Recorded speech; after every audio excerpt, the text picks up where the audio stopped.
Hello there everyone. Today I want to show you how to make this macrame bracelet. It probably doesn't look like macrame, but it is. The only thing is I've used some different materials than normal. So I'll show you how it looks like on as well. And this is what the finished result looks like on. As you can see, the fan shaped beads and then the shape of the bracelet, it falls really nicely in your hand. So if you want to learn how to make this, then stay tuned. And these are the things that you're going to need. You'll need whatever beads that you decide to work with. In this case, I'm using some hematite beads that have been coated with a blue colour. And this is just a set that forms like a fan shape. This is just to show the kind of design that I've come up with. You don't have to use these particular ones, it's just to show you something different you can do with basic macrame techniques. You can try any other form of beads, it doesn't have to be these ones. Just try and see whatever you can find really. And then you'll need some kind of thread. In this case I'm using some beading thread, it's called. It's also known as tiger tail sometimes. And again, it's because it will match this, and I kind of want to show macrame with some different materials, because you don't always just have to use cord. Now what this is it's basically loads of very fine wires running through the middle, and they've then been coated with some plastic and then obviously dyed in whatever colour that the beading thread is. So that's why it's really strong compared to if you just say a normal thread, because there's actually wire inside it, which is also why you need some cutters to cut it. You don't want to cut it with a normal scissor because you'll end up damaging and blunting your scissor, and ideally you want to avoid that. So, and then you need just some normal flat nose pliers, and then I have a few things here. You'll need some cord ends, you'll need a clasp, some jump rings, an extended chain, and then right here I have a few crimp beads. So if you want to learn how I've made this, then stay tuned. So the first thing I'm going to do is get my thread ready. And what I'm using is, I'm using my macrame board for this. If you don't have one, just find another way of fastening your threads and your work. You can use pins, tape, whatever you can think of really. So the length of this is, you want to make sure it can go around your wrist and then obviously have a bit of excess, so you have to work with. Normally what I do, because I work with a macrame board, I just take so that it's long enough for me to use the notches on each side, and that will pretty much be a good length as well. It will definitely reach around your wrist, and you'll have the excess that you need to be able to work with it. So decide whatever length you need. Then you want to use your cutters, wire cutters, to cut it. And then for this particular design, this particular bracelet, because this thread is quite thin, and it is strong, so it's not so much that it won't hold, it will definitely hold, but I just like it to be a bit more substantial, because what I'm getting ready for now is my holding cords. So what I do is, I will get 4 lengths of this,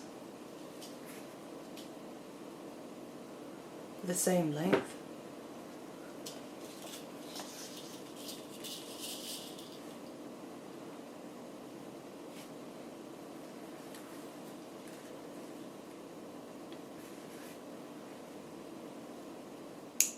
so you have your holding cords ready now, and now you'll attach them to your board if you have a macrame board.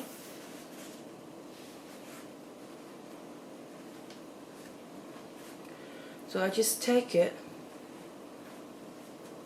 put it in one notch, around through the next one, and then down through one more. And you just attach it however you figure out it's going to work for you. And then the same thing at the bottom.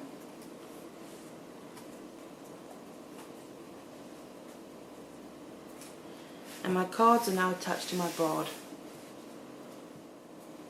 So now you want to get your working cords ready. For this, you need to cut, for this particular one that I'm doing, you need to have 4 lengths of the same length in total. The length of them is a bit, obviously it all depends on what you're doing. I'll say roughly in general, say 1 meter per cord, but there will probably be more than what you need. But again, it all depends on what kind of beads you're using, what type of cord or thread you're using. So it's just a rough estimate really. All you can do is try. I'd rather have too much than too little as well. So I get 2 of them and keep them together in one end, and I will now attach these to my board. Make sure you have excess on the back, because the way that you're starting out this bracelet means that, say when you kind of finish it off, because you want these beads to be in the middle, but you're starting off with making this part, so if you end up making it too short, then you need to have the extra cord coming out so you can still continue it even though you have technically finished it. So that's why you want to make sure to have the ends and this end, so you can adjust the length if you need to. So that's one side. Get the other 2 and do the same thing. Get the ends together and attach them to the other side of your holding cords.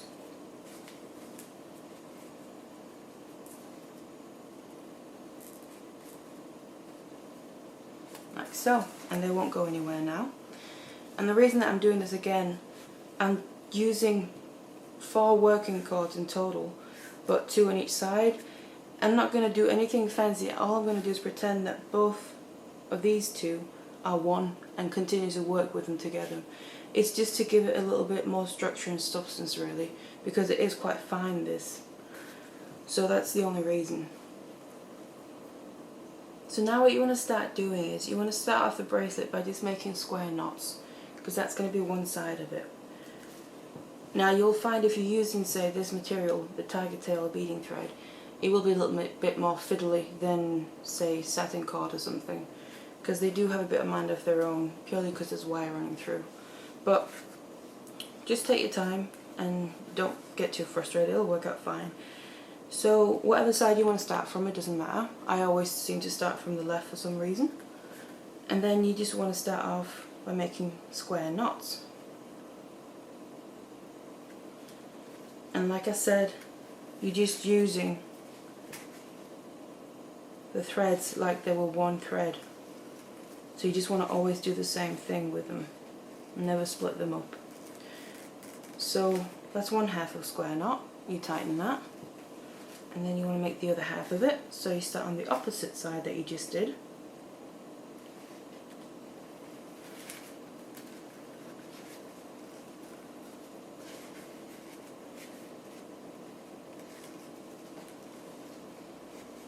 And as you can see, it's more fiddly than it would be normally, but just take your time and work with it.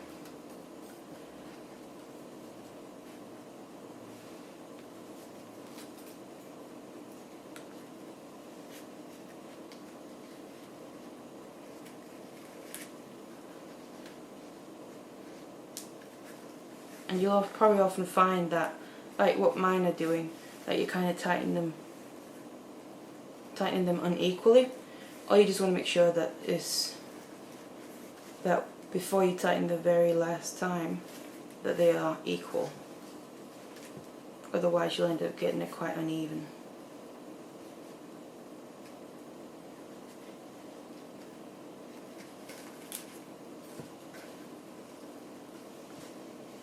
But if you've ended up tightening a knot and you're not quite happy with it, it's a bit too uneven, you can always just undo it by pushing your thread the opposite way.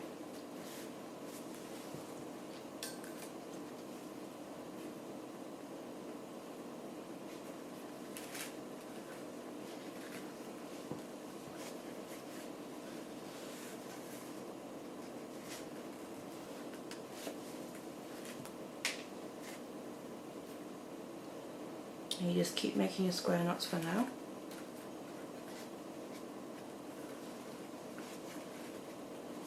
And this is my third one.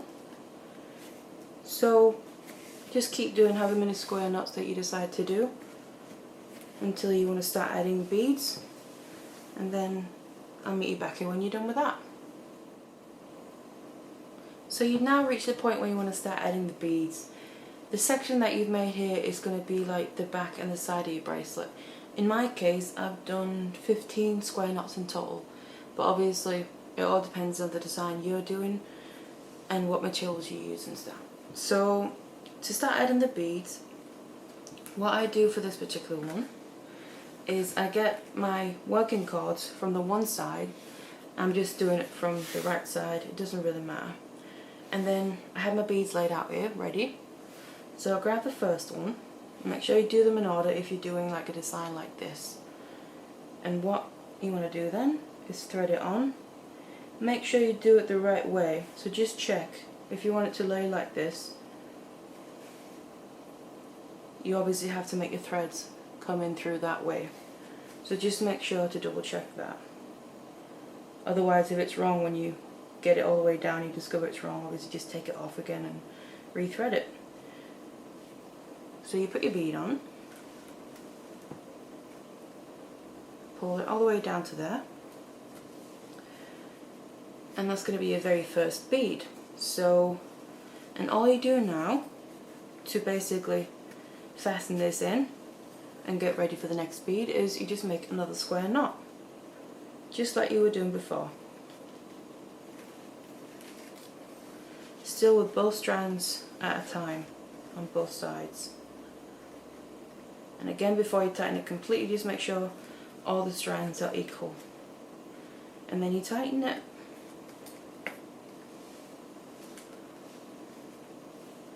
And the other half of the square knot to finish it off.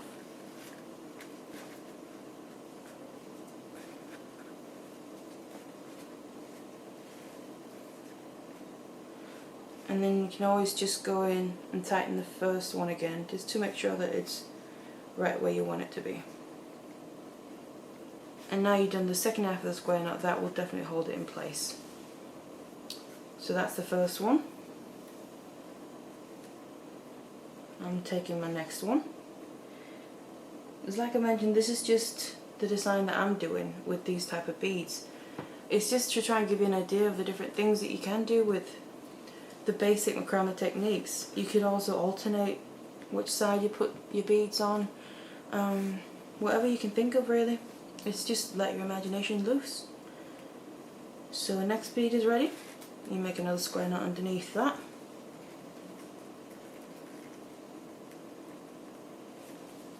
And then the other half of the square knot.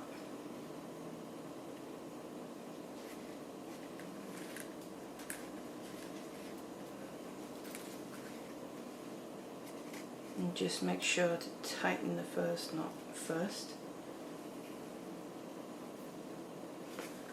Because basically on the other side it's almost like it's creating little loops because there's no bead on that side. So you want to try and make sure that they're kind of equal and even, so not one loop stands out from the other one. Thread on the next bead. And obviously again, if you wanted to, you can make more square knots in between each bead. It's all up to you.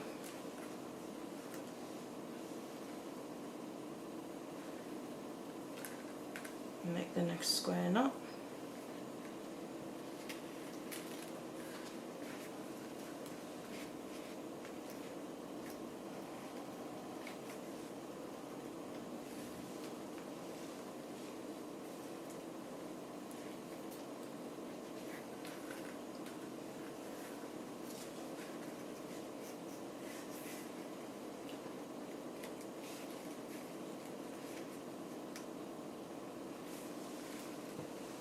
And the next one.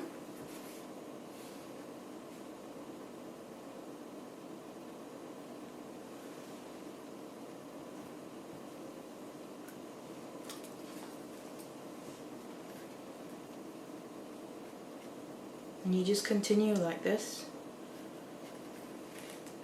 for as long as you want. Obviously for me, it'll be until I've used my last bead to finish off this particular shape.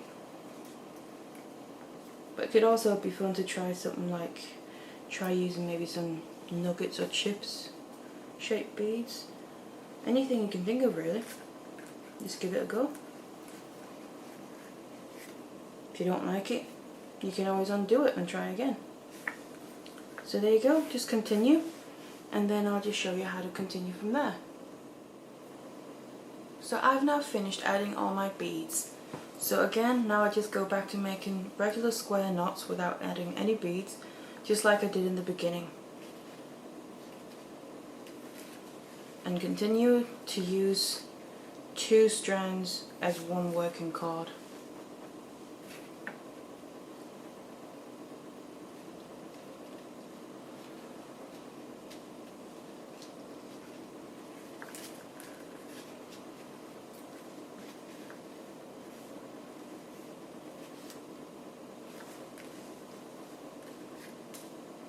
And then you just continue to do this for as long as you want it to be.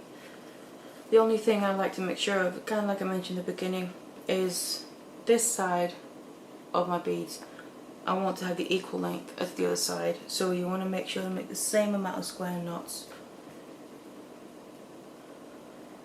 Which is why at the beginning it can be difficult to know how many square knots you need to do before you add the beads.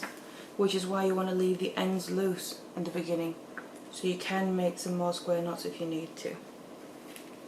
Or even take some off if you want to do that. So I'll continue making my square knots until I've reached the end.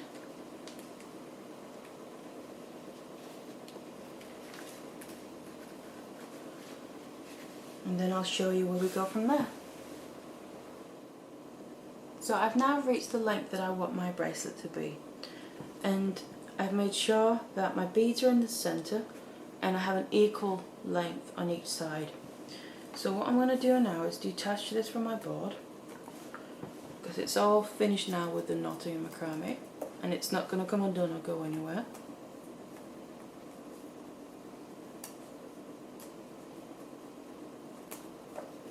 Now what we want to do is basically just finish it off. So now to finish it off, what we'll do is we'll take one end at a time. Now because this is beading thread rather than cord, you have to finish it off a little bit differently. Like say if it was regular cord, you would just put a bit of glue in the well on both sides, and then you could cut off the excess cords and then finish it off in whatever way you want. But this is a little bit different. So what I do first, I get all my holding cords and I get a crimp bead, and you now want to feed all your cords or threads through that crimp bead, and they will all go. Usually crimp beads will take quite a lot of like beading thread, or because there's actually more space there than you realise. And then you grab what was your working cords, feed them through as well. Basically what you're doing is getting all your cords through here.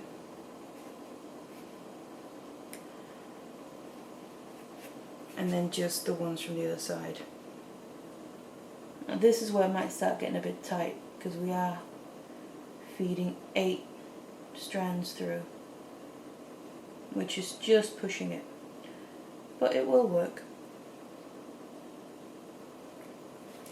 There.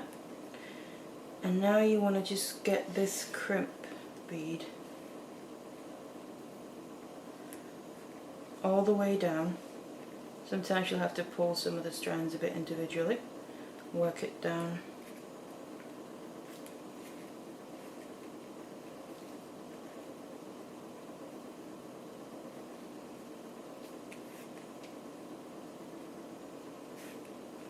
And there we go. Now we have the crimp bead pretty much all the way down next to your knots, the beginning of your knots. Before I do anything with that, I just want to put on another one.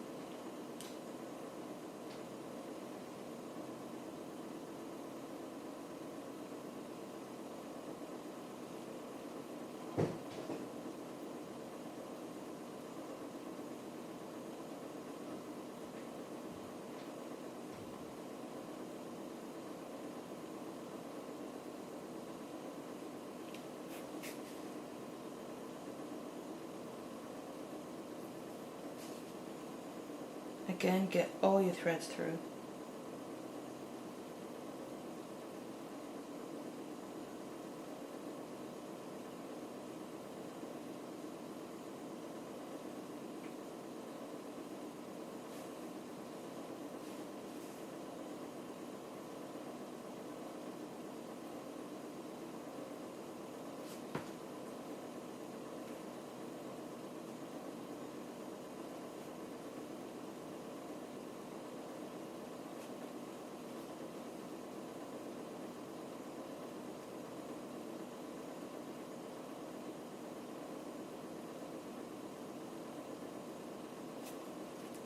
Say, for instance, you've got, whether it's the same amount of threads as me, or more or less, and you have a crimp bead, and you're trying to do this, but it's just a little bit too small. You could always cut off one or two of the threads, like right as close as you can get to the bottom, because it won't, if you just do the one thread or something, it won't come undone, because there's still the rest there to hold it in place. So the last one,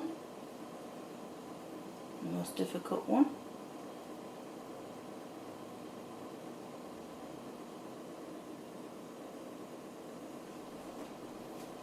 Sometimes it can help, like getting a flat nose plier to force it through, because you can get a bit closer with that than with your fingers.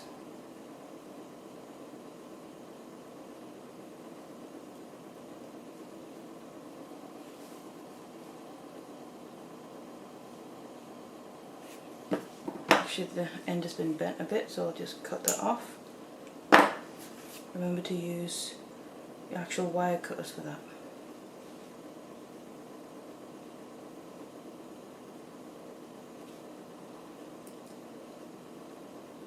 This is a stubborn one.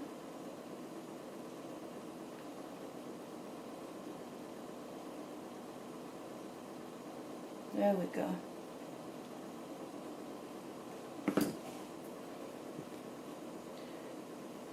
And again, you now pull this all the way down to right on top of the other one.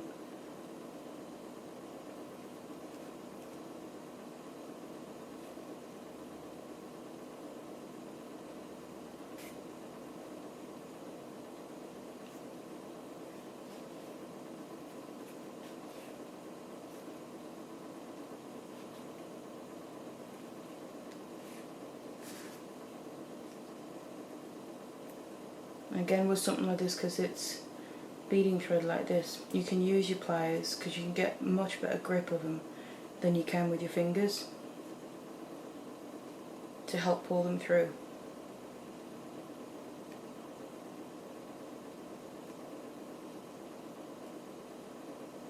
Because it can be a bit of a struggle, because you are putting so many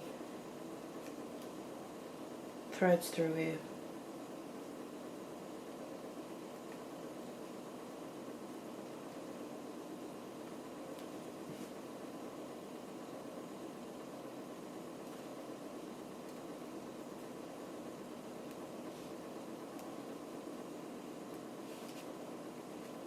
And if you're really struggling as well, like put your flat nose pliers right above it, not on top of it, because you don't want to crimp it just yet, and just wiggle it. That will help move it down just a little bit at a time. And you see, now I was struggling a lot getting it down, but now I've gotten it right above the other one. So that's all in place now. So what you want to do is you want to squish down your crimp beads. Both of them. Because this will first of all hold all your threads in place, but it will help as well with the next step. So what you want to do now is, because you have your crimp beads there and they have been squished down, now you can get rid of all this excess cord or thread.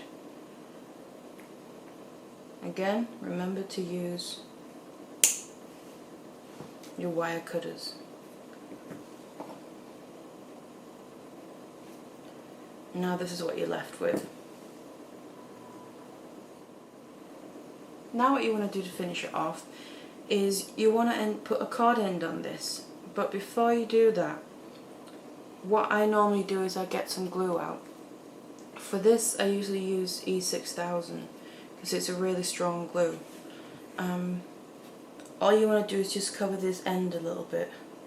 Don't want to put too much, because then when you close up your cord end it's just going to spill out all over the place. Some people don't do this, and I'm sure you don't really need to. I just like it purely for extra security. And that's also the reason that you put the crimps on in the first place. If you just put your cord end onto the beading thread itself, chances are the beading thread will probably just slip out of the cord end, whereas the crimp beads help for the cord ends to have something to grasp onto, and the same with the glue, and it just gives it that extra security. So now I've put a bit of glue on, I'll get my cord end out, which looks like this, and I flip it over because I want the join basically to be on the back side. So you place where you have your crimp beads, the end, you place inside the cord end, and now you get your flat nose pliers out. You want to now fold down the sides, and you just do this by taking one side at a time,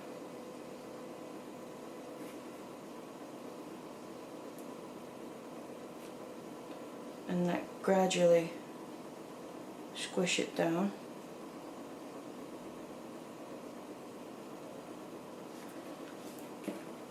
Go on to the other side, do the same thing, and just squish that down, and you want to give it a nice and tight squish so it definitely won't go anywhere. And especially with having both the crimp beads and just a little bit of glue in there, it really should not be going anywhere at all. So all you do is you repeat that for the other side, and then I'll just show you how to finish off with a clasp. So this is basically it now. All that's left to do is attach your clasp and extender chain if that's what you want to use. Now to do that, you get one jump ring and get your pliers, and you want to open it just like you would open a door. And then, because in these cord ends they have a hole, which is where you attach your ends and like your jump rings and clasps and that. And then here I'm going to put on the extender chain. Oops. Pop it back on there.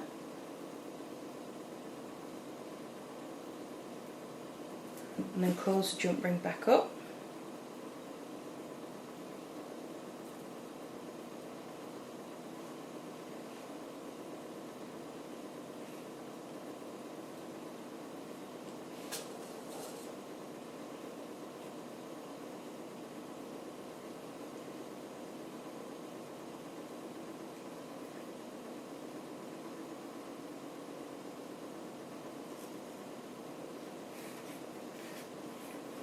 That's one side, and then on the other side you get another jump ring,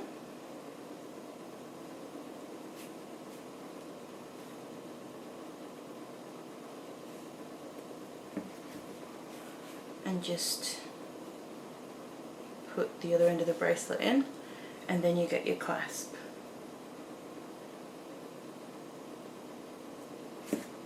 And again you just close up the jump ring.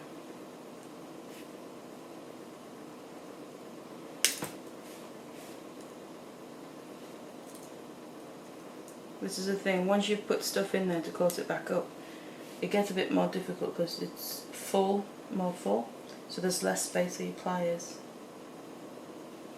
But just take your time, because you want to make sure you close it properly, otherwise obviously things will fall out and it'll come undone. So that's it. Bracelet's finished now.